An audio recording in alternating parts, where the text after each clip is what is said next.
Routine dulls the edges of sickness, one that is festering inside a person's mind, leaving singed thoughts and ashes in its wake, a cerebral illness that shows no scars until the diseased person takes action. When a person's routine turns the illness into an impulse, it rationalizes all outcomes.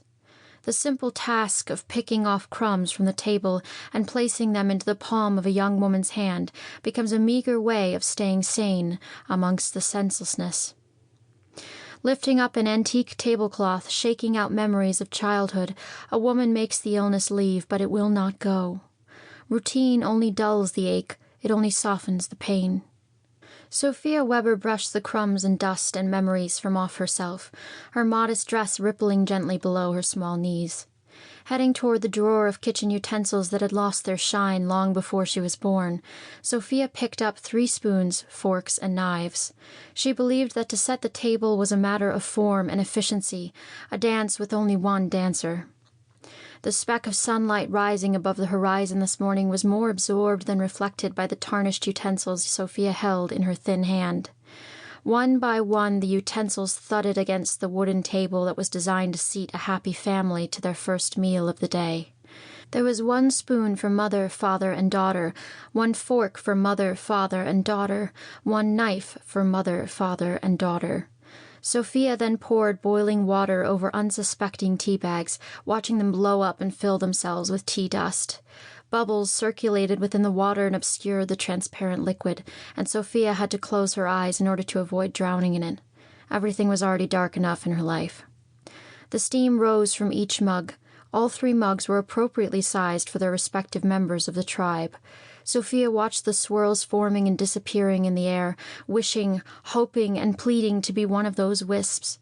As with every morning, being light as air would mean freedom from the dense wooden floor that she trod upon.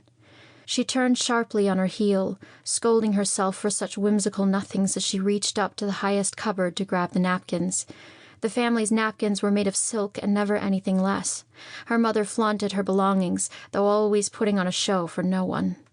Carefully folding the utensils in the napkins, Gertrude felt that each family member's social status rose significantly. Breakfast was a time to remember what they had, who they were, and what they had to lose. Sophia's mother dropped bacon, eggs, and toast onto each plate. Yet she thought it a shame to share her favorite dishes. The bacon sizzled and continued to squirm on the plates as she moved them into the correct places on the table. Sophia's father always sat on the right of her and her mother on the left. Their positions had never changed since she could remember. The eggs looked sad as the yolks drooped to the side and tore themselves open as they hit the bottoms of the plates, while the toast was severely burned. Her mother had made no attempt to scrape off the top crust, and the entire kitchen smelled like burnt popcorn. Yet Sophia was unsurprised. Routine reminded her that this was the way the world worked. The breakfast was always burned. She stared at her mother's seared and boiled things which seemed to be screaming in the pan. This was home cooking at the Weber household. Carrying over the final piece of the table setup, Sophia held a glass vase with some plastic flowers sticking out of the pebbles filling it. In the evenings, per her mother's request, the vase sat by the window as if collecting the last rays of sunlight, like it was alive. Then in the morning, Sophia carried the vase back over to the table so that it might renew its rightful place as a centerpiece. Sophia could see, and she was sure her parents could too, dust covering each fake petal. To her, the dust resembled the ashes of a loved one being thrown out onto an open field. The dust looked more at peace than Sophia ever could be.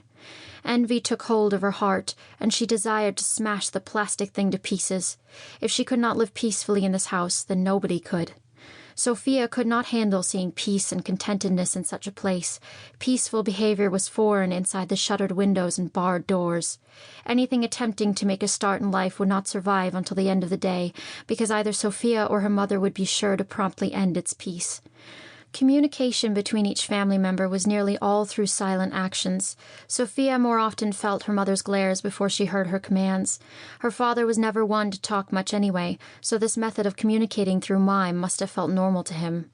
Normalcy in the house was one of the family's highest values.